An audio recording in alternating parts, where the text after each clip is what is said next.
সকাল থেকেই মনটা আজকের একটু ভালো নেই, যেহেতু কালকেরে হচ্ছে আমার হচ্ছে একটা খুব প্রিয় মানুষ, মানে জামাইবাবু, মামাতো জামাইবাবু, সে হচ্ছে না ফেরার দেশে চলে গিয়েছে, অনেকটা কম বয়সেই চলে গিয়েছে। আর এটা হয়তো তোমরা কমেন্ট করবে যে কি করে হলো, আমি সেটাও বলি।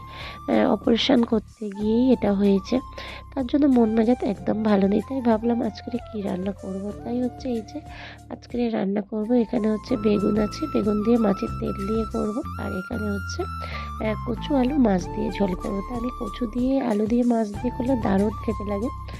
সেটাই তোমাদের সাথে যে শেয়ার করবো। চলো তোমরা দেখতে থাকো রান্নাটা, যে কীভাবে আমি করি। প্রথমে আমি কড়াইতে দিয়ে দিলাম পাঁচ ফোড়ন, তারপরে পেঁয়াজ, কাঁচা লঙ্কা, আর তারপরে দিয়ে দিলাম এই যে কচু আলু। তারপরে একটু দিলাম লবণ, লবণটা দিলে তাহলে একটু কচু আলুটা তাড়াতাড়ি সেদ্ধ হয়ে যাবে। তারপরে হলুদ দিয়ে দিলাম, লঙ্কার গুঁড়ো দিয়ে দিলাম, এখানে জিরের গুঁড়ো দিয়ে দিলাম, আর আদা জিরে বাটা দিয়ে দিলাম।